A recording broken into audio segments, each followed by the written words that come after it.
कई बार ऐसा होता है कि हमारे सामने वक्त बदलता है और हम लोग उसको पहचान नहीं पाते हैं।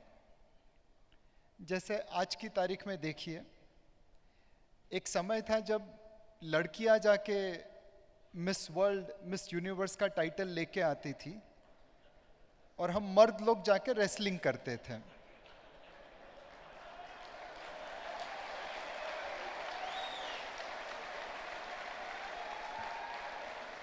और अब समय बदल गया है। वॉरेन बफे ने ये एक स्टेटमेंट कहा था, it has never paid to bet against US, we come through things but it is not always a smooth ride. मैंने उसको थोड़ा कॉपी कर लिया है और यूएस की जगह पे इंडिया रख दिया है। बट ऑब्वियसली हमारी जर्नी जो है वो कई स्टेप्स में ले जाएगी। रॉबर्ट फ्रॉस्ट करके एक अमेरिकन पोएट थे जिन्होंने लिखा है कि I have promises to keep and miles to go before I sleep. So अगर इस प्रेजेंटेशन को मैं कहूँ कि आपके सामने वक्त बदल रहा है एंड आपको ये दिख रहा है क्या? ये एक समय था जब हमारे प्राइम मिनिस्टर रेड फोर्ट पे खड़े रह के इंडिपेंडेंस डे की भाषण देते थे, और ये एक प्राइम मिनिस्टर है जो उसी रेड फोर्ट पे खड़ा रहता है और भाषण देता है। ये बदलते भारत की तस्वीर है। एंड गवर्नमेंट क्या क्या कर रही है? आप में से कहीं को लगेगा कि ये बीजेपी का भाषण है। ऐसा नहीं है कि सरकार सब चीज अच्छी कर रही है, बट जो चीज वो बुरी करती है वो तो टेलीविजन वाले आपके सामने रख देते हैं। जो अच्छी चीज है वो मैं आपके सामने लेके आ रहा हूं।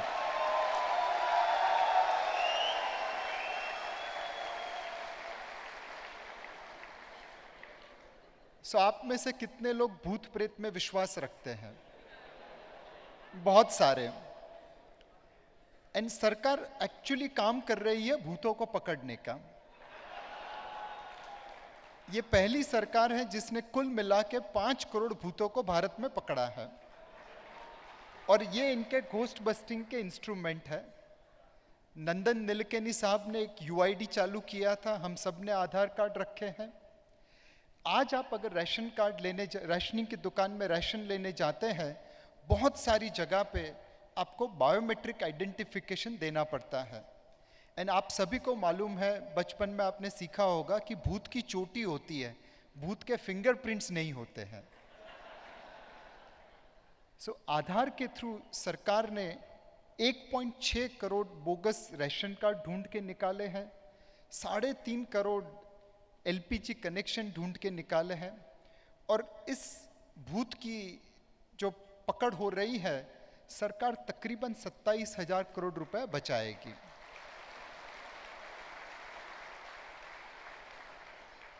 दूसरा आप देखिए क्या अच्छा है।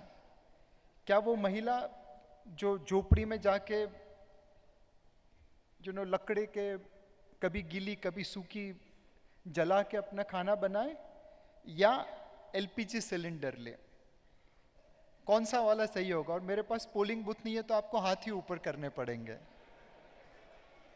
जिनके हाथ नीचे है उन्होंने आज तक कभी खाना नहीं बनाया है। आज सरकार ने पिछले 60 सालों में 14 करोड़ एलपीजी कनेक्शन डिस्ट्रीब्यूट हुए थे, और सिर्फ 60 वीक के अंदर 4 करोड़ एलपीजी कनेक्शन जाके गांव-गांव में भेजे हैं। और ये इसलिए पॉसिबल हुआ है बिकॉज भारत के 1 करोड़ से ज़्यादा लोगों ने अपनी एलपीजी सब्सिडी सरकार को वापस दे दी है। एंड सबसे महत्वपूर्ण चीज़ है कि तकरीबन 1.5 लाख लोग ऐसे हैं भारत में जो 10 लाख रुपए से ज़्यादा का इनकम टैक्स भरते हैं, और 1 करोड़ लोगों ने अपनी एलपीजी सब्सिडी वापस की। उसके बावजूद सरकार को कानून लाना पड़ा कि जिन्होंने 10 लाख रुपए से ज़्यादा इनकम डिक्लेयर की है उनकी एलपीजी सब्सिडी वापस ली जाएगी। सो जो टॉप ऑफ द सोसाइटी है वो एलपीजी सब्सिडी देने में आज भी कतराता है, बट जो मिडिल ऑफ द सोसाइटी है, बॉटम ऑफ द सोसाइटी है, वो लोग अपनी एलपीजी सब्सिडी वापस दे रहे हैं।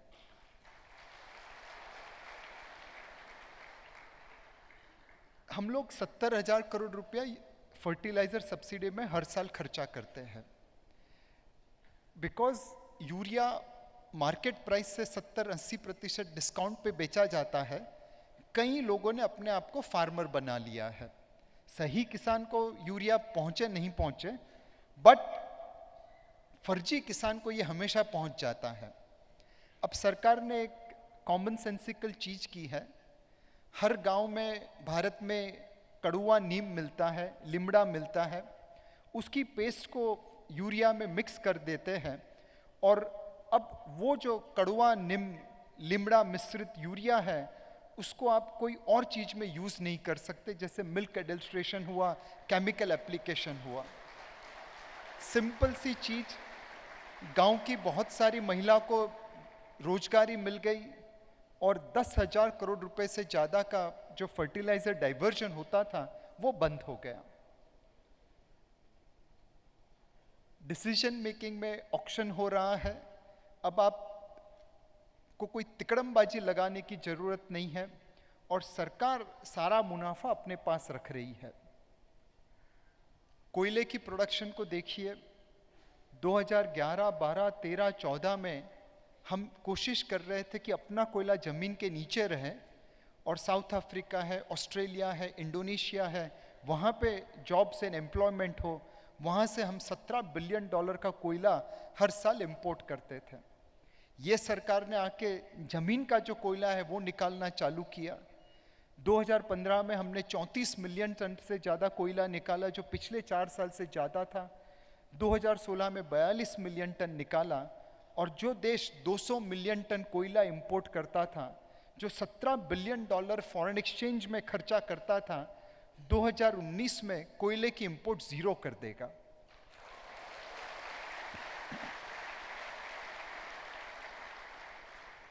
एक जमाना था जब दुनिया की न्यूज एजेंसीज इस चीज को हाईलाइट करती थी, severe coal shortages at power plants at industries. हमारे बहुत सारे पावर प्लांट में 2-2, 3-3 दिन का कोयला रहता था। आज ये हेडलाइन आ गई है, no shortage of coal, 23 days stocks available for power plants.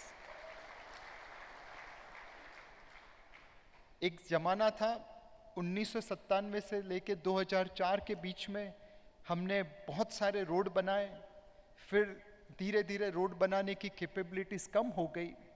2014 में बॉटम बनी जब हमने सिर्फ 7 किलोमीटर के रोड बनाए प्रतिदिन। आज 10,000 किलोमीटर सालाना रोड बनाते हैं, तकरीबन 30 किलोमीटर की टारगेट हो गई है। मोर इम्पोर्टेंटली, ये जो रोड बनाने की प्रोसेस है वो और भी अच्छी हो गई है। अब सरकार जीपीएस लगा के ट्रक्स भेजती है, गाड़ी भेजती है, और तय करती है कहाँ पे हमें बाईपास बनाना है, कहाँ पे फ्लाईओवर बनाना है। तो जो पहले रोड बनते थे उसमें जितना आउटपुट आता था, उससे ज़्यादा आउटपुट आज उतने ही रोड बना के हम निकाल पाएंगे। सो एक साइंटिफिक प्रोसेस आ गई है रोड बनाने के अंदर। सेकंड चीज, हमारी जो एवरेज ट्रक की स्पीड है भारत के रोड के ऊपर, वो तकरीबन 280 किलोमीटर है। एंड वो भी उस समय जब भारतीय ड्राइवर 12, 13, 14, 15 घंटे गाड़ी चलाता है। अमेरिकन ड्राइवर 8 घंटा गाड़ी चलाता है, और उसकी ट्रक की स्पीड है 700 किलोमीटर। उसे थोड़ी पावरफुल ट्रक मिलती है, बट दूसरा जो फ़ायदा होता है कि रोड बहुत अच्छी होती है। तीसरा उसको एडवांटेज मिलता है कि उसे टोल पे करने के लिए लाइन लगा के खड़े रहने की ज़रूरत नहीं है। अब आप देखेंगे बहुत सारी जगह पे, एंड मानेसर में भी हमने इस होटल में आते हुए एक टोल एंट्री पास की, वहाँ पे हर जगह पे RFID टैग्स वाले काउंटर लग रहे हैं, ताकि हम ये ट्रक की स्पीड को बढ़ा सके। जो 280 किलोमीटर चलती है वो शायद 300, 400, 500 किलोमीटर चल सके, और उस स्पीड की वजह से प्रोडक्टिविटी आ सके। पावर के अंदर ऐसे बहुत सारे गांव हैं जहां पे आज भी इलेक्ट्रिसिटी पहुंची नहीं है। 70 साल हो गए इंडिपेंडेंस के, बट हमने गांव-गांव में इलेक्ट्रिसिटी पहुंचाई नहीं है। फार्मर के पास मोबाइल फ़ोन है, बट उस मोबाइल को चार्ज करने के लिए पावर नहीं है। और अब सरकार हाथ धो के पीछे पड़ी है गांव-गांव इलेक्ट्रिसिटी पहुंचाने के लिए। 18,000 विलेज में से 10,000 विलेज को इलेक्ट्रिसिटी पहुंचा दी गई है, और आप उसे डेली वेबसाइट पे मॉनिटर कर सकते हैं। एक तरफ कनेक्शन है, दूसरी तरफ पावर अवेलेबिलिटी है। कुल मिला के भारत की पीक पावर डेफिसिट 8% से 75% कम होके अब 2% हो गई है।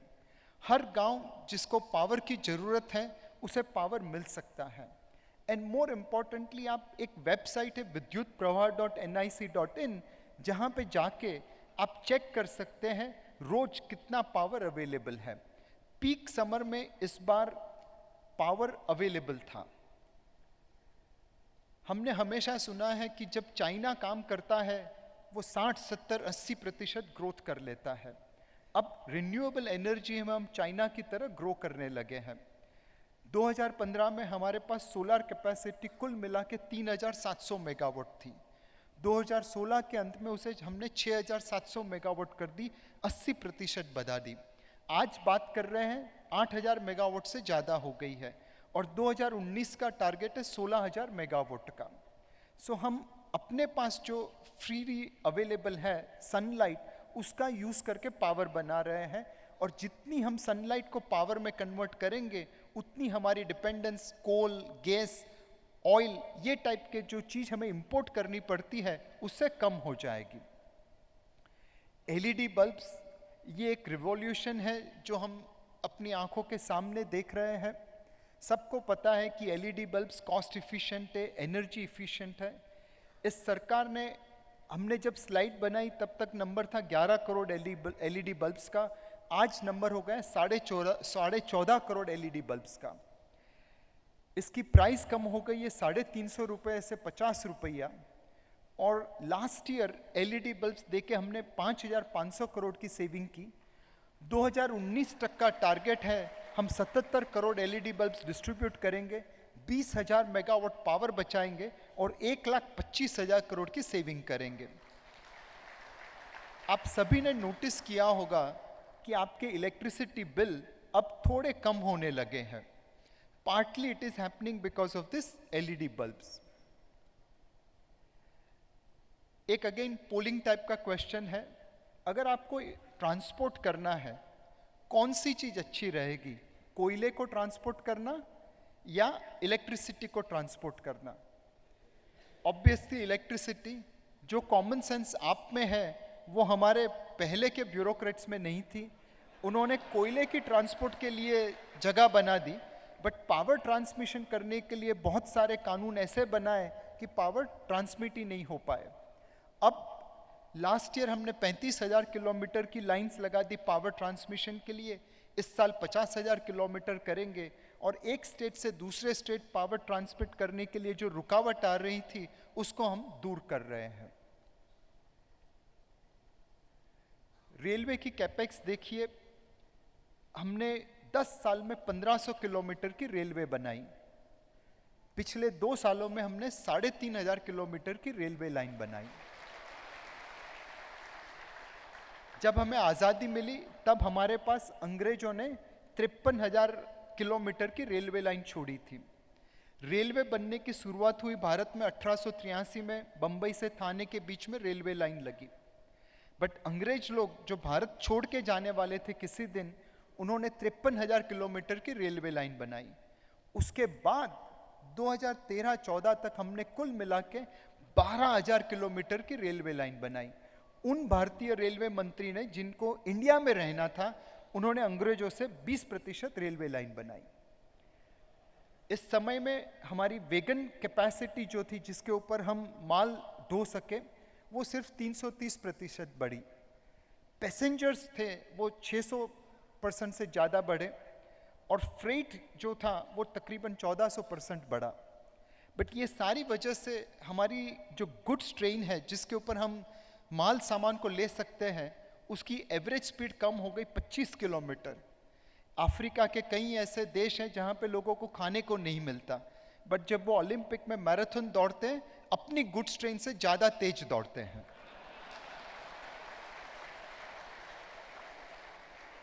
अब सरकार रेलवे को बदल रही है।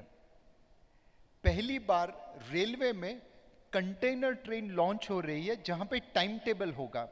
10 बजे दिल्ली से निकलेगी, 3 बजे यहाँ पे पहुंचेगी, 4 बजे वहां पे पहुंचेगी, 7 बजे वहां पे पहुंचेगी। अगर रेलवे ने टाइम पे डिलीवरी नहीं की तो वो पेनल्टी देंगे।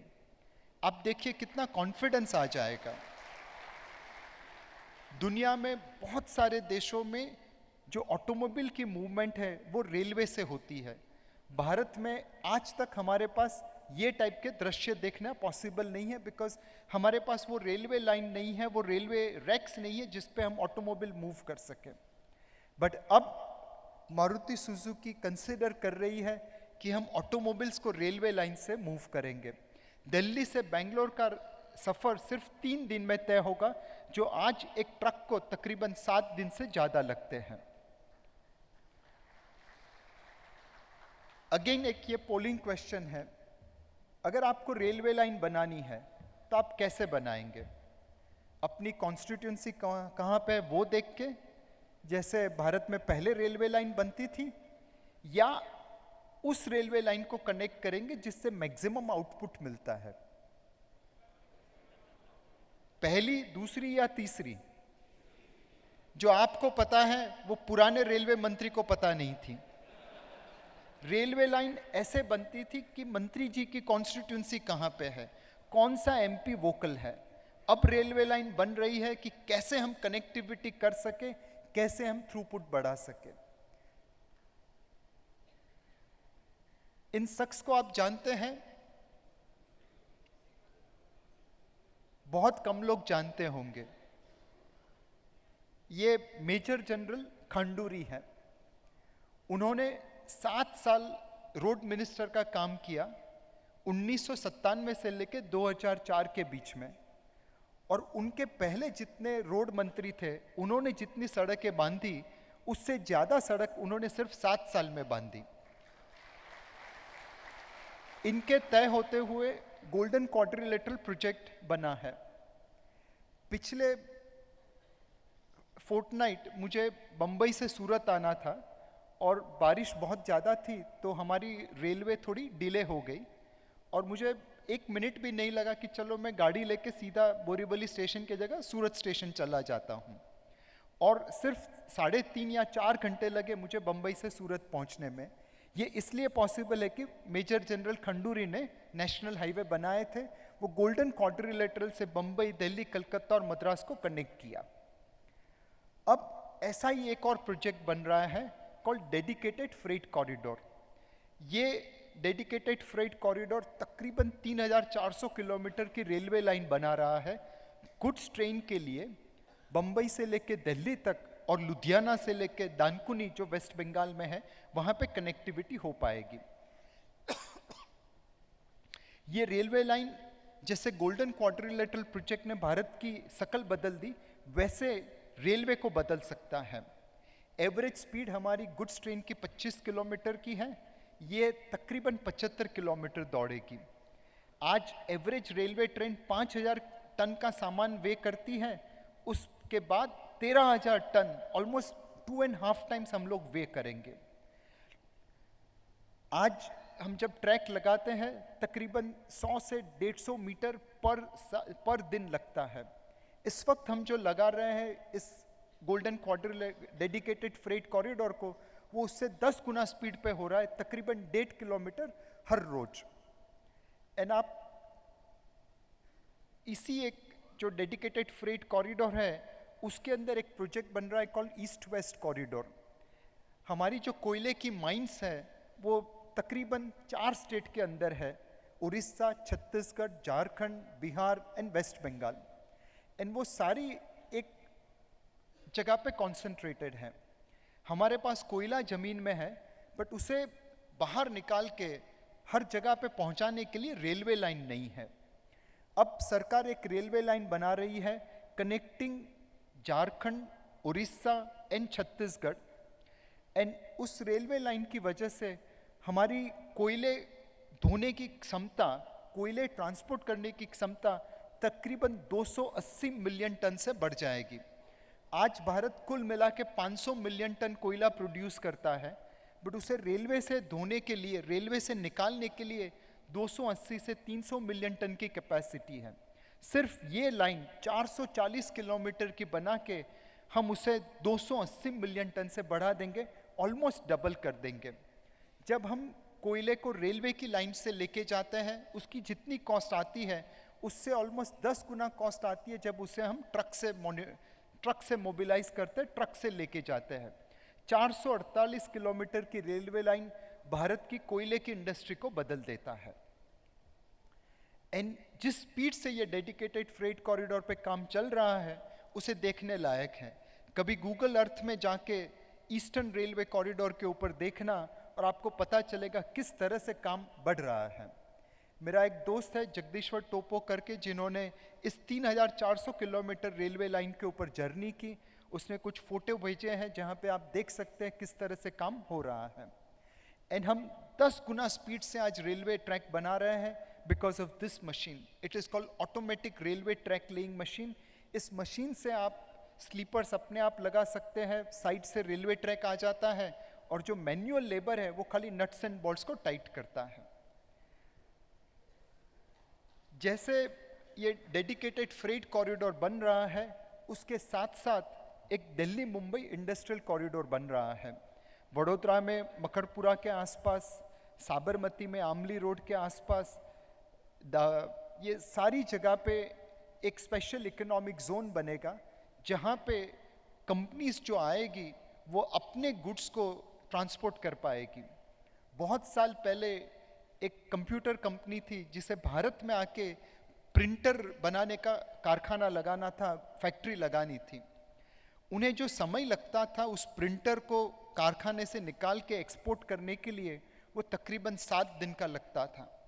फाइनली उन्होंने वो प्लांट चाइना में लोकेट किया बिकॉज वो सिर्फ एक दिन में फैक्ट्री से प्रिंटर निकाल के शिप के ऊपर चढ़ा सकते थे। हमने एक प्रिंटर बनाने की कंपनी खो दी बिकॉज हमारे पास वो टाइप की लॉजिस्टिक्स नहीं थी जो एक्सपोर्ट्स मार्केट में कॉम्पिटिटिव हो सके। आज भारत तकरीबन $7 बिलियन खर्चा करता है प्रिंटर्स, इंक्स, कार्ट्रिजेस और कंप्यूटर पेरिफेरल्स लाने के लिए। अगर वो $7 बिलियन हम खर्चा नहीं करते और यहाँ पे बनाते तो आप सोच सकते थे कितना ग्रोथ होता, कितनी जॉब्स होती। ये टाइप की कंपनीज आज डेडिकेटेड फ्रेट कॉरिडोर और दिल्ली मुंबई इंडस्ट्रियल कॉरिडोर की वजह से आ सकती है। और जो मैं कह रहा हूँ वो गलत नहीं है, बिकॉज ऐसी एक चीज हमने निमराना करके एक जगह में दिखाई है। बहुत लोगों को मालूम होगा Neemrana because of this particular place. वहाँ पे एक बहुत अच्छा फोर्ट है जिसे रंग दे बसंती फोर्ट कहते हैं। बट वही निमराना में आज आप बहुत सारी जापानीज कंपनीज को देख सकते हैं जो मारुति के मानेसर प्लांट, जो यहाँ से कुछ दूर है, वहाँ पे अपने ऑटो कंपोनेंट सप्लाई करती है। एक के बाद एक जापानीज कंपनीज निमराना में आई, अपनी फैक्ट्रीज लगाई, और आज आप जब निमराना में सर्च करते हैं तो आपको निमराना ट्रैवल गाइड में फोर्ट तो आता है जो रंग दे बसंती ने फेमस किया है, बट उससे पहले आता है कि आपको अगर ऑथेंटिक जापानीज फूड खाना है तो वो निमराना में मिलेगा। एक छोटा सा गांव जहां पे बच्चा इंग्लिश नहीं पढ़ सकता है, उस ढाबे में वेटर आपके साथ जापानीज में बात करके सुशी खिला सकता है। ऐसे बहुत सारे निमराना बनेंगे अगर हम डेडिकेटेड फ्रेट कॉरिडोर और दिल्ली मुंबई इंडस्ट्रियल कॉरिडोर को अपना सके। गुड्स एंड सर्विसेज टैक्स, ये एक ऐसा कानून है जो भारत की तकदीर को बदल सकता है। इसमें जो 6% का रेट है वो गलत है, ये दूसरे किसी देश का हमने कॉपी किया है और इसको चेंज करने की मेरे में कैपेबिलिटी नहीं है। बट एसेंशियली जो गुड्स एंड सर्विसेज टैक्स है उससे 2 फायदे होंगे। एक, जो टैक्स की चोरी होती है वो कम हो जाएगी। अगेन एक पोलिंग जैसा क्वेश्चन पूछता हूं, भारत कौन से कॉन्टिनेंट में है, एशिया में या अफ्रीका में? आप सभी लोग गलत हैं। मैं आपको प्रूफ करके देता हूं कि भारत एक्चुअली अफ्रीका में है। भारत अफ्रीका में इसलिए बिकॉज हमारा टैक्स टू जीडीपी रेशो आज जाम्बिया जैसी अफ्रीकन कंट्रीज के बराबर है। एशिया में एक भी ऐसा देश नहीं है जिसका टैक्स टू जीडीपी रेशो हमारे बराबर है। सो भारत तो अफ्रीका में हुआ, कौन कहता है वो एशिया में है? बट जब जीएसटी टैक्स आ जाएगा तो भारत अफ्रीका से शायद एशिया में आ सकता है। हम सभी ने ये टाइप के कच्चे बिल जिंदगी में बहुत देखे हैं और हम सभी ने कैश ट्रांजैक्शन भी देखे हैं। मुझे आज भी याद है, मेरा एक कलीग दिल्ली में अपनी बहन की शादी करवाने आया था और मैंने उसको जब वो बम्बई आया तब पूछा कि कैसी रही शादी, तो उसने सिर्फ एक ही चीज़ बताई कि दिल्ली एक ऐसी जगह पे जब आप क्रेडिट कार्ड से पेमेंट करते हैं दुकानदार आपको 2% ज़्यादा चार्ज करता है, अगर आप कैश से पेमेंट करते हैं तो 2% डिस्काउंट देता है। अब ये सारे दिन जीएसटी की वजह से कम हो जाएंगे। जीएसटी का जो सबसे बड़ा फायदा होगा वो ये होगा कि जो ब्लैक मार्केटिंग है, ब्लैक मनी है, पैरेलल इकोनॉमी है, उसे बहुत हद तक कम होना पड़ेगा, सिकुड़ना पड़ेगा। दूसरी चीज़ है, हम लोग कहते हैं, एंड अगेन मैं एक वाक्य पेश करना चाहूँगा जो आप व्हाट्सएप पे आप बहुत सारों ने देखा होगा कि एक अमेरिका वापस जाता है और उसे पूछा गया कि भाई कैसा लगा भारत आपको, तो उसने बोला भारत बहुत अच्छा देश है, इतना अच्छा विविध देश मैंने देखा नहीं। देन उस भारतीय फ्रेंड ने पूछा कि भैया भारतीयों के बारे में आपकी क्या राय है, तो इसे मैंने तो कभी किसी भारतीय को देखा ही नहीं। तो ये बंदा बहुत नाखुश हो गया, बोला भारत में जाके तूने भारतीयों को नहीं देखा? ही सेड हाँ, जहाँ पे भी गया वहाँ पे मैंने कश्मीरी को देखा, गुजराती को देखा, बंगाली को देखा, तमिल को देखा, तेलुगु को देखा, बट भारतीय तो कभी देखा ही नहीं। और हमने कुल मिला के कुछ ऐसा ही काम किया है कि एक देश बना ही नहीं पाए हैं। आज भी अगर आप गाड़ी लेके निकलते बम्बई से सूरत आने के लिए, तो बम्बई से बाहर जाते हुए ट्रक्स को देखते हैं जो ऑक्ट्रॉय पे करने के लिए वसई, विरार या बोरीवली के आगे खड़ी है। उसके बाद जब आप गुजरात में एंटर करते हैं, बहुत बड़ी पार्किंग लॉट है जहाँ पे ट्रक्स खड़ी हैं। ये ट्रक्स 280 किलोमीटर की स्पीड से चलती है, जबकि दुनिया की ट्रक 700 किलोमीटर की स्पीड से चलती हैं। जीएसटी हमें एक नेशन बना देगा और ये जो ऑक्ट्रॉय के नाके हैं, चेक पोस्ट है, एंट्री टैक्स के चेक पोस्ट है, वो सब बंद हो जाएंगे। तो जीएसटी के दो फायदे होंगे, एक हम अफ्रीका से एशिया आ जाएंगे, दूसरा हम जेन्युइनली एक देश बन जाएंगे। कुल मिला के 2014 में तकरीबन 2781 कानून थे जो हमारी तकदीर डिटरमाइन करते थे। इस सरकार ने आके 1159 कानून को कैंसिल कर दिया है और 582 और कानून है जिसको कैंसिल किया जाएगा। ये जो कानून कैंसिल होंगे वो अपने एंटरप्रेन्योर को अभिमन्यु का चक्रव्यूह कैसे बाहर निकल सकता है वो सिखा देगा। एक समय था जब हमारे पब्लिक सेक्टर अंडरटेकिंग मिसाल थे लॉसेस के, नुकसान पे नुकसान करते रहते थे। एयर इंडिया जैसी कंपनी ने भारत की सरकार से बजट में से 50,000 करोड़ रुपए की कंसेशनल सेविंग्स या फंडिंग या लॉस जो भी बोलो लिया है, और अब वही एयर इंडिया 30,000 करोड़ के लॉस डिक्लेयर करने के बाद इस साल प्रॉफिट बना रही है।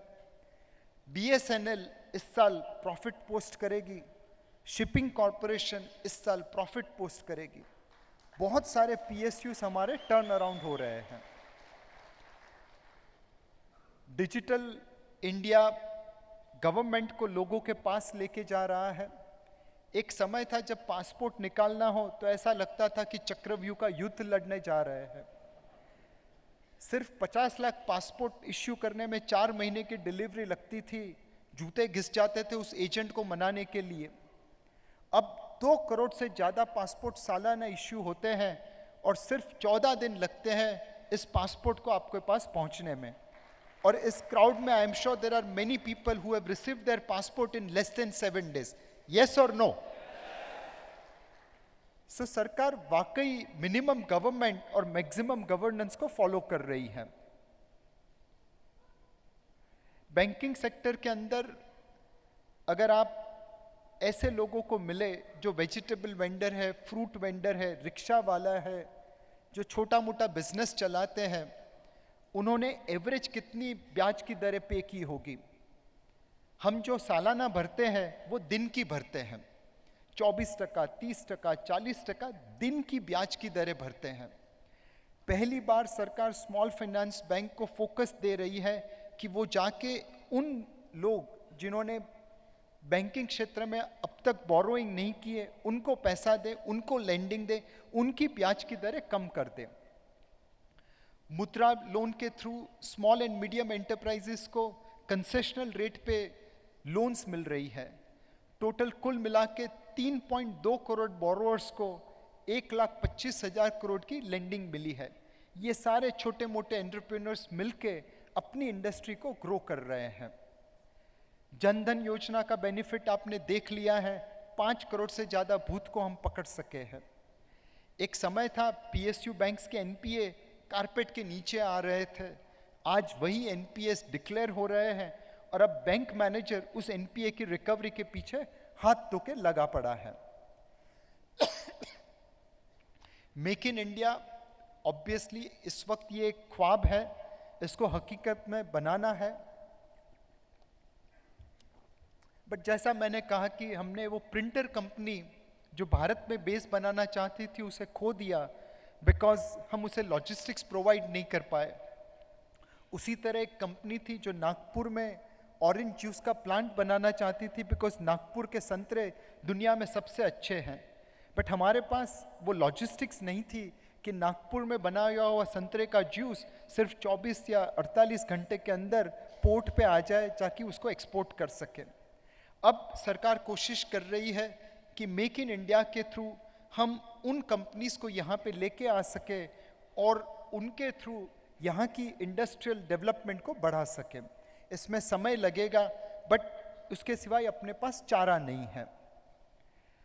आप में से बहुत लोग सिंगापुर गए होंगे और अगर सिंगापुर गए होंगे तो वहाँ पे एक मंदिर है कॉल्ड मुस्तफ़ा, उसमें ज़रूर गए होंगे।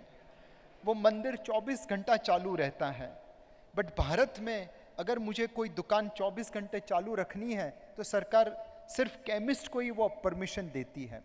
अब सरकार ने कानून बनाया है कि मैन्युफैक्चरिंग तो इंडिया में करेंगे ही करेंगे, ट्रेड भी करेंगे।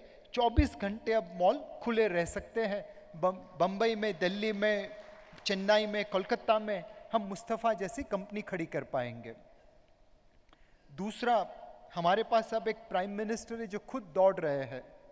इनकी पहली ट्रिप थी दिल्ली से अफ़गानिस्तान की, फिर अफ़गानिस्तान से दोहा गए, फिर दोहा से जिनीवा गए, फिर जिनीवा से यूनाइटेड स्टेट्स ऑफ अमेरिका गए, फिर अमेरिका से मेक्सिको गए, फिर मेक्सिको से वापस दिल्ली आए। जब दिल्ली से अफ़गानिस्तान गए तब भी ऑफिस से निकले थे, जब मेक्सिको से दिल्ली आए तब भी वो घर नहीं गए थे, ऑफिस ही गए थे। 6 दिन की ट्रैवल, 5 कंट्रीज मिली, 45 मीटिंग की और 44 घंटे रात को प्लेन में फ्लाई किया। ये हमारे प्राइम मिनिस्टर हैं जो रॉकेट सिंह बने हैं, जो भारत को बेच रहे हैं, एंड बेच रहे not in negative connotation, in positive connotation कि वो भारत की मार्केटिंग कर रहे हैं। और इसलिए आप देख सकते हैं कि आज फॉरेन डायरेक्ट इन्वेस्टमेंट सबसे हाईएस्ट लेवल पे पहुंचा है।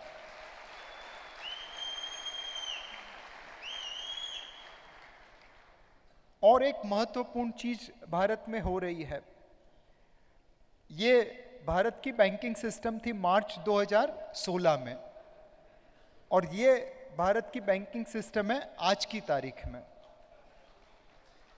आप सभी को मालूम है पानी कितना जरूरी है जीवन के लिए, उसी तरह लिक्विडिटी जरूरी है, पैसा जरूरी है बैंकिंग सिस्टम के लिए।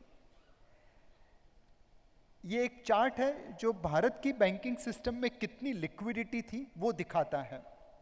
जो लाइट ग्रे कलर का चार्ट है वो पॉजिटिव लिक्विडिटी दिखाता है।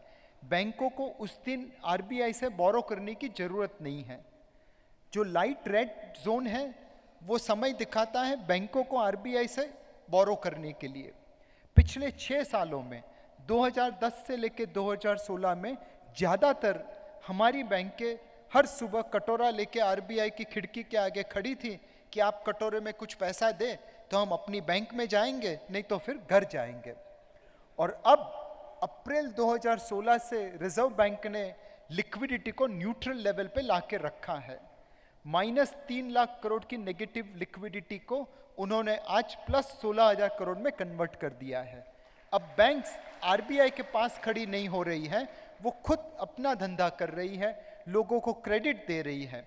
जब आप इस तरह से क्रेडिट देते हैं, ऑब्वियसली इकोनॉमिक ग्रोथ बढ़ती है, लोगों की प्रॉफिटेबिलिटी बढ़ती है, लोगों को जॉब्स मिलते हैं और पूरी इकोनॉमी एक पॉजिटिव मोमेंटम पे आती है। पिछले 6 साल हमने अपनी गाड़ी में हैंड ब्रेक रखा था खींच के और एक्सीलरेटर दबा रहे थे, तो उसकी जो इफेक्ट आनी चाहिए वो नहीं आ रही थी। अब सरकार एक्सीलरेटर दबा रही है और रिजर्व बैंक ने हैंड ब्रेक को रिलीज कर दिया है, तो अपनी इकोनॉमिक गाड़ी अब तेजी से भाग सकती है। जो भारत की इकोनॉमी है वो कुछ इस हद तक है। ये फ्रंट फुट का शॉट है। फ्रंट फुट पे जाके आप क्या करते हैं, बॉल को जोर से मारते हैं। फ्रंट फुट पे आप नॉर्मली चौका छक्का लेने की कोशिश करते हैं। भारत में आज 2 लोग हैं जो फ्रंट फुट पे बैटिंग करते हैं। एक फॉरेन डायरेक्ट इन्वेस्टमेंट जो सबसे ज़्यादा आया हुआ है, और दूसरा सरकार का खुद का स्पेंडिंग, बिकॉज ऑयल प्राइस नीचे आने की वजह से उनकी जेब में तकरीबन 1.5 लाख करोड़ का ज़्यादा पैसा आया है, जहाँ से वो खर्चा करके इकोनॉमी ग्रो कर रहे हैं। दूसरी बैकफुट की शॉट है, जहाँ पे आप नॉर्मली 1-2 रन लेने की कोशिश करते हैं। ये बैकफुट का शॉट खेल रहे हैं अर्बन कंजम्पशन। हम और आप, पहले हम जब मूवी देखना चाहते थे तो रात का शो भी चलता था, भले थोड़ा महंगा हो। अब हम मैटिनी शो की टिकट देखते हैं। पहले जब बच्चों के साथ मूवी देखने जाते थे तो पॉपकॉर्न का बड़ा टब खरीदते थे, अब एक छोटा सा पॉपकॉर्न का पैकेट लेते हैं। तो हमारा जो अर्बन कंजम्पशन है वो थोड़ा स्लो हो गया है, वो बैकफुट पे आज 1-2 रन की बैटिंग कर रहा है। ये हमारा रूरल इकोनॉमी है। 2 साल से अच्छी बारिश नहीं हुई तो उनकी हालत थोड़ी खस्ता हो गई है, मुश्किल से खड़े हैं। और ये हमारा प्राइवेट सेक्टर इन्वेस्टमेंट है जो ज़मीन पे सो गया है, वो खड़े होने की बहुत कम उम्मीद है। ये आज भारत की इकोनॉमी है। सारी चीज़ें फ्रंट फुट पे नहीं है, कुछ वीक स्पॉट है, जैसे प्राइवेट सेक्टर इन्वेस्टमेंट हुआ, जैसे एग्रीकल्चर इकोनॉमी हुई, जैसे अर्बन कंजम्पशन हुआ। सिर्फ फ्रंट फुट पे फॉरेन डायरेक्ट इन्वेस्टमेंट है और गवर्नमेंट की स्पेंडिंग है। ऑब्वियसली हमें कुछ चैलेंजेस को मीट करना है। सबसे बड़ी चैलेंज है कि हम एक कंट्री नहीं है, हमारे देश में बहुत सारी विविधता है।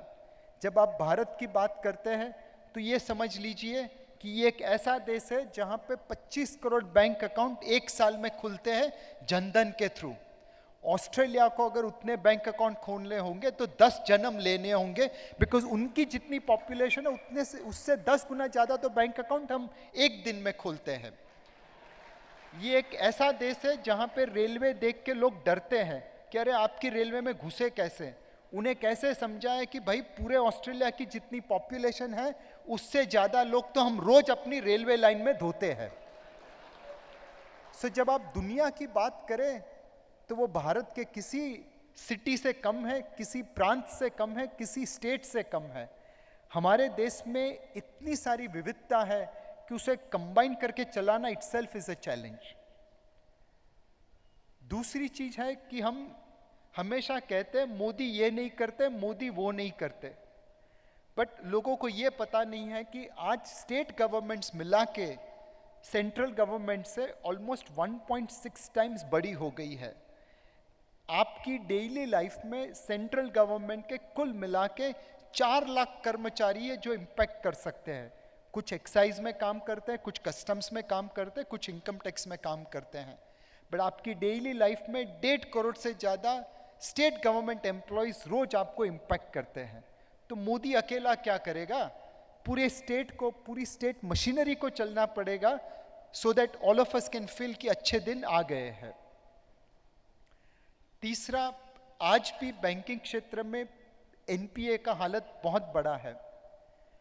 आज भी तकरीबन 17 से 18% बैंकिंग बैलेंस शीट एनपीए के खतरे में पड़ी हुई है, और जब तक हम इसको सॉर्ट आउट नहीं कर पाएंगे तब तक अपनी बैंक्स एंटरप्रेन्योर को न क्रेडिट दे पाएगी, तब तक ग्रोथ सस्टेन नहीं हो पाएगा। जो प्राइवेट इन्वेस्टमेंट रिवाइवल है वो तो अभिमन्यु के चक्रव्यूह के बराबर है। डेट बर्डन बहुत ज़्यादा है, ब्याज की दरें भी काफ़ी ऊपर है, एग्जिस्टिंग कैपेसिटीज पूरी यूटिलाइज नहीं हो रही है, तो नई कैपेसिटी कौन खड़ा करेगा। आज भी अप्रूवल लाने में समय लग जाता है, और एंटरप्रेन्योर्स को इक्विटी देने के लिए बहुत कम लोग मौजूद है भारत के अंदर। तो प्राइवेट सेक्टर इन्वेस्टमेंट हम कैसे रिवाइव करें, कैसे नए टाटा, कैसे नए बिरला, कैसे नए अंबानी खड़े करें, वो पेचीदा क्वेश्चन है। जॉब क्रिएशन करना बहुत ज़रूरी है, नहीं तो हमारे पास ऐसे ही हेडलाइन आती रहेगी। और सरकार इस वक्त पूरी कोशिश कर रही है कि इंडस्ट्रियल ग्रोथ रिवाइव हो ताकि जॉब्स क्रिएशन हो, बट उस मामले में उन्हें उतनी सक्सेस नहीं मिली है जितनी हमें चाहिए। बट फाइनली अगर सरकार इस तरह से काम कर रही है तो हो सकता है कि फ्रंट फुट में भी सचिन तेंदुलकर ही खेलेगा, बैक फुट में भी तेंदुलकर खेलेगा, जो बॉल को चौका छक्का बैक फुट पे भी मार सकता है, और सारी पोजीशन पे वही खेलेगा, और भारतीय इकोनॉमी अपने आप आगे बढ़ के आ जाएगी।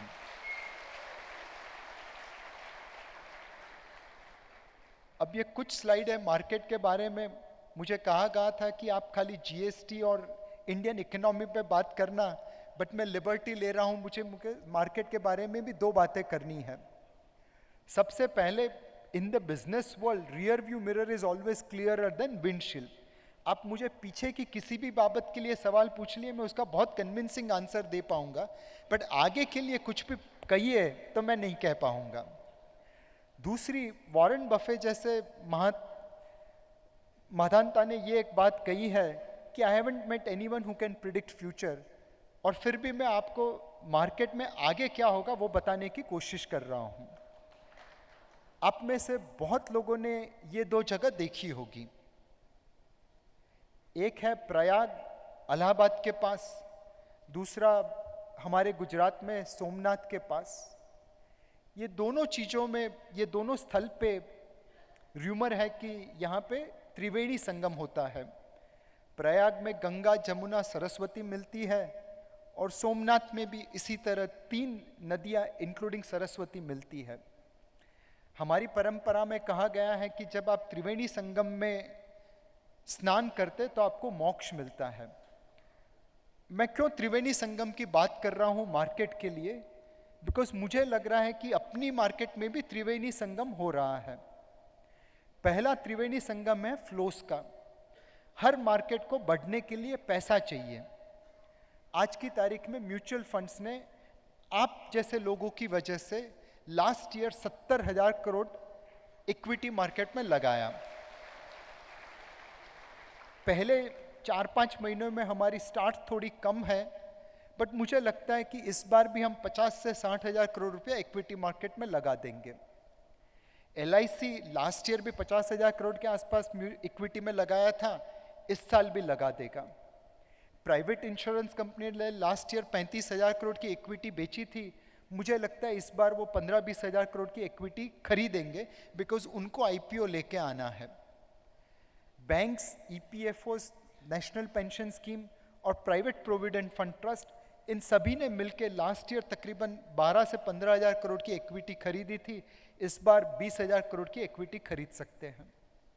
रिटेल एंड HNIs कितनी इक्विटी खरीदते हैं उसका कोई डेटा नहीं है, बट एनेक्डोटल एविडेंस बताते हैं कि लोग इक्विटी मार्केट में इंटरेस्टेड हो गए हैं। हालांकि कुछ लोग जाके डब्बा ट्रेडिंग में भी मार्केट खरीद लेते हैं, बट उनको छोड़ दीजिए। FIIs ने लास्ट ईयर इक्विटी बेची थी, बट इस बार वो लोग फ्रंट फुट पे आ गए हैं। तो कुल मिला के पूरी मार्केट में खरीदने वाले लोग बेचने वाले से ज़्यादा है। इस बार 2 लाख से 2,25,000 करोड़ रुपए की इंस्टीट्यूशनल और रिटेल बाइंग होगी। सामने सप्लाई मेरे हिसाब से 1.5 लाख करोड़ से ज़्यादा नहीं है। जब डिमांड सप्लाई से ज़्यादा हो तो प्राइसेस पे क्या होता है आप सबको मालूम है। दूसरा त्रिवेणी संगम का रुख है सेंटिमेंट का। ऑब्वियसली हमारे देश में बहुत सारे लोग हैं जिनके सेंटिमेंट आज भी सुधरे नहीं हैं, बट धीरे धीरे करके लोगों के मूड चेंज हो रहे हैं, बिकॉज जीएसटी का बिल पास हो गया है, बिकॉज फॉरेन डायरेक्ट इन्वेस्टमेंट के पैसे आ रहे हैं, मॉनसून अच्छा आया है, और ये लिक्विडिटी जो आरबीआई ने रिलीज की है उस वजह से सेंटिमेंट धीरे धीरे इम्प्रूव हो रहे हैं। आप सभी ने वीरेंद्र सहवाग का एक ट्वीट पढ़ा होगा कि जब साक्षी मलिक और पीवी संधू के गले में ब्रॉन्ज मेडल और सिल्वर मेडल देखा तो वो कितनी शोभा दे रहा था। और उसके बाद अब आज संडे टाइम्स में शोभा डे का आर्टिकल पढ़ लीजिए जहां पे उसने लिखा है कि ये दोनों बच्चियों ने कितना अच्छा काम किया है। सिर्फ 7 दिन लगे शोभा डे के सेंटीमेंट को चेंज करने के लिए। त्रिवेणी संगम का फाइनल रुख है फंडामेंटल्स, जो आज प्राइसेस के पीछे है। मार्केट आगे बढ़ गया है, फंडामेंटल्स थोड़े पीछे रह गए हैं, बट मुझे लग रहा है कि थोड़ा बहुत ऊपर नीचे भले मार्केट होगा, बट अल्टीमेटली ये फंडामेंटल्स रिकवर हो जाएंगे और ये त्रिवेणी संगम हमें फाइनेंशियल मॉक्स जरूर दिला देगा। मुझे पता नहीं इलाहाबाद और सोमनाथ का त्रिवेणी संगम वो वाला मॉक्स देगा कि नहीं, बट मैं गारंटी कर सकता हूँ कि 10 साल के बाद अगर जिग्नेश भाई मुझे एनजे के 20वें सालगिरह के ये फंक्शन में बुलाएंगे तो मैं आपको गारंटी प्रूफ कर दूंगा कि ये फाइनेंशियल मॉक्स तो हो गया होगा।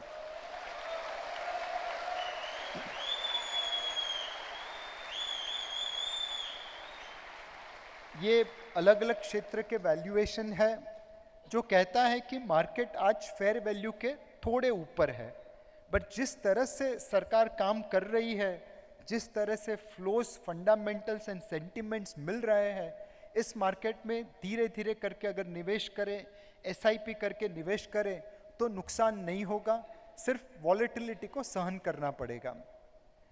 मार्केट ने पिछले 3 साल से अर्निंग्स ग्रोथ को नहीं देखा था। इस वक्त जो पैसा आ रहा है वो आशा के ऊपर आ रहा है, और इस बार ऐसा लग रहा है कि भले 3 साल से हम गलत हो रहे थे, बट आने वाले 2 सालों में हम सही हो जाएंगे। Finally investment is all about like boxing ring. Muhammad Ali जैसा मोहम्मद अली भी 1-2 मुक्के खा के एक बार तो बॉक्सिंग रिंग में गिर गया था, बट वो खड़ा हो गया तो वर्ल्ड चैंप बन गया। स्टॉक मार्केट भी ऐसी ही चीज है, जब आप निवेश करते हैं मार्केट 1-2 मुक्के तो मार ही देती है, 1-2 बार धोबी पछाड़ी मिल जाती है, बट जो आदमी रिंग में खड़ा रह गया वो आदमी अल्टीमेटली चैंपियन बन ही जाता है।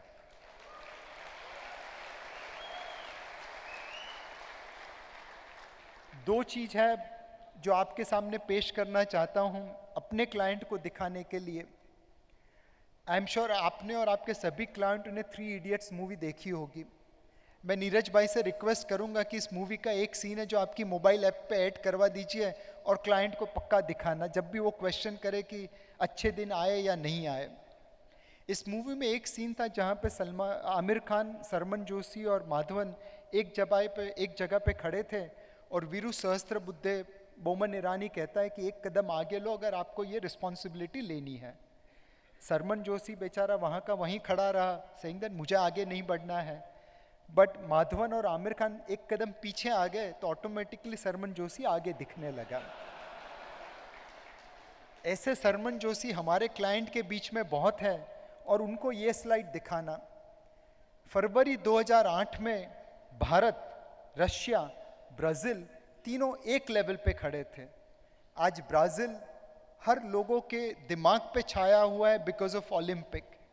रशिया ऑब्वियसली भारत से ज़्यादा कवरेज पाता है और उसके बावजूद भी भारत एक कदम आगे बढ़ा है, 1.4 ट्रिलियन को 1.6 ट्रिलियन मार्केट कैप किया है, और वही ब्राज़ील और वही रशिया हमसे 50 से 60% पीछे खड़े हैं।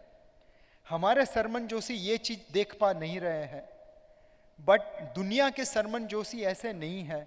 वो लोग देख रहे हैं और भारत में निवेश कर रहे हैं। तो हमारे अच्छे दिन की शुरुआत हो चुकी है और ये चीज़ आप अपने क्लाइंट को जरूर बताएं। दूसरी चीज़ है कि महाभारत में गांधारी जी का एक पात्र था जिन्होंने अपनी आंख पे पट्टा बांध के रखा था, बिकॉज उनके पतिदेव धृतराष्ट्र, उनकी दृष्टि नहीं थी। अब भारत में आजकल ऐसी गांधारी तो मिलती नहीं है, बट धृतराष्ट्र बहुत सारे हैं। वो आज भी क्वेश्चन करते रहते हैं, भाई अच्छे दिन कब आएंगे। वो धृतराष्ट्र की आंख से पट्टी हटाना बहुत जरूरी है, बिकॉज वो पिछले को इस तरह देखते हैं। जब से सरकार आई है तब से लेके बैंक एफडी में 20% रिटर्न छूटा है और सेंसेक्स सिर्फ 14% ऊपर गया है। आपको उसकी आंखें खोलनी पड़ेगी, उसे बताना पड़ेगा कि अगर आप मिसबा के रेकमेंडेड फंड्स में निवेश करते हैं तो लार्ज कैप फंड में ऑलमोस्ट 39% रिटर्न छूटता, मल्टी कैप में 52% और स्मॉल और मिड कैप में 88%। अगर आपको 35% रिटर्न सालाना कम लगता है तो शायद पूरी जिंदगी में आपके अच्छे दिन तो कभी नहीं आएंगे। इस पूरे वाक्य में सिर्फ एक चीज है जो हमें संभालनी है, रिस्क ऑफ सेल्फ गोल। बहुत कम लोग इनको जानते होंगे, बट ये एक ऐसे नोबेल लॉरेट थे जो भारत के तकदीर में थे और हमने सेल्फ गोल करके खो दिए। इनकी लाइफ के ऊपर एक मूवी बनी थी, एक डॉक्टर की मौत। बहुत कोशिश करता हूँ कि इसकी वीसीडी या डीवीडी मिले, बट कभी हाथ में नहीं आई। तपन सिन्हा करके डायरेक्टर ने ये मूवी बनाई थी, ये जरूर देखने जैसी मूवी है। ये कहानी है डॉक्टर सुभाष मुखोपाध्याय की, जो वेस्ट बंगाल में थे। उन्होंने यूनिवर्सिटी ऑफ कलकत्ता और यूनिवर्सिटी ऑफ एडिनबरो, वहाँ से डबल डॉक्टरेट हासिल की रिप्रोडक्टिव बायोलॉजी के ऊपर। जब यूनिवर्सिटी ऑफ एडिनबरो ने उन्हें जॉब ऑफर की तो वो वापस कलकत्ता चले आएंगे कि मुझे भारत में जाके काम करना है। यहाँ पे उन्होंने भारत की पहली test tube baby Durga alias Kanupriya Agarwal को क्रिएट किया।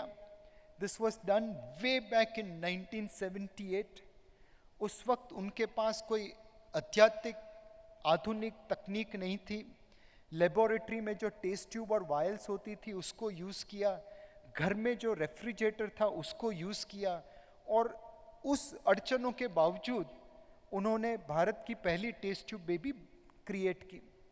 सबसे ताज्जुब की बात है कि उन्होंने विश्व की जो पहली टेस्ट ट्यूब बेबी बनी, कोई लुजियाना ब्राउन, उसके सिर्फ 67 डेज के बाद भारत में वो करके दी। जब उन्होंने अपनी रिसर्च रिपोर्ट पब्लिश की तो लोगों ने कहा, अरे रेफ्रिजरेटर में कोई बच्चा पैदा कर सकता है क्या, दिमाग खराब हो गया होगा। यूनिवर्सिटी ऑफ कलकत्ता ने 3 लोगों की एक कमिटी बनाई जिन्होंने कुछ हद तक इस रिसर्च को बेबुनियाद बताया। उनके रिसर्च पेपर पब्लिश नहीं करने दिए गए, उनके ऊपर इतना मानसिक तनाव कर दिया गया कि सिर्फ 2 साल के बाद उन्होंने आत्महत्या कर ली। इसकी वजह से उन्हें कभी नोबेल प्राइज नहीं मिला। डॉक्टर रॉबर्ट एनवर्ड्स, जिन्होंने यूनिवर्सिटी ऑफ एडिनबरो में लुइसियाना ब्राउन क्रिएट की थी, और उनकी तकनीक जो आज दुनिया में कोई फॉलो नहीं करता, बिकॉज वो hit trial and error type की तकनीक थी, और डॉक्टर सुभाष मुखोपाध्याय की तकनीक जो आज दुनिया में हर कोई डॉक्टर फॉलो कर रहा है। डॉक्टर रॉबर्ट एडवर्ड्स को नोबेल प्राइज मिला for medicine, but doctor Subhash Mukhopadhyay को नहीं मिला। ये एक अचरज की चीज है कि आज हमने डॉक्टर सुभाष मुखोपाध्याय को रिकॉग्नाइज किया। मिड 80s में चेन्नई में एक और डॉक्टर ने टेस्ट ट्यूब बेबी बनाई और उन्होंने अपनी रिसर्च पब्लिश की। उन्हें एक रिकग्निशन मिला कि आप भारत के पहले टेस्ट ट्यूब बेबी के क्रिएटर हैं, और उस वक्त डॉक्टर सुभाष मुखोपाध्याय के कुछ रिलेटिव ने उनके रिसर्च पेपर उनके साथ शेयर किए, और इस बंदे ने, इस आदमी ने मुहिम चलाई कि डॉक्टर सुभाष मुखोपाध्याय को रिकग्निशन मिले। सो अगर यही चीज़ हम 1981 में कर पाते तो आज अपने पास एक नोबेल लॉरेट होता, और हो सकता है कि उनको देख के और नोबेल लॉरेट बन जाते हैं। तो ये एक सेल्फ गोल का रिस्क है कि हमने बहुत अच्छा काम की शुरुआत की है, बट अगर हम कॉम्प्लेसेंट हो गए तो शायद सेल्फ गोल हो जाएगा, बट उसके सिवा मुझे लगता है कि दुनिया बदल रही है। ये एडवर्टाइजमेंट 1985 में आप सभी ने देखी होगी। एक मल्टीनेशनल कंपनी थी कोलगेट करके, जो हमें सिखा रही थी कि आप कोयले को यूज़ मत करिए, नमक को यूज़ मत करिए, बिकॉज उससे आपके दांत खराब हो गए।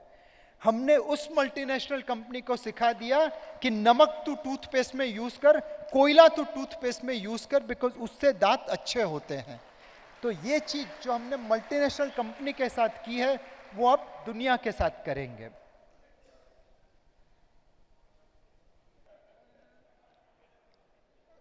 आई एम श्योर आप सभी के फैमिली में से एट द ग्रैंडफादर लेवल कहीं ना कहीं उन्होंने इंडिपेंडेंस स्ट्रगल में हिस्सा लिया होगा। मेरे भी दादाजी थे जो उस जमाने में बहुत लोगों की तरह इंडिपेंडेंस स्ट्रगल में भाग लिए थे।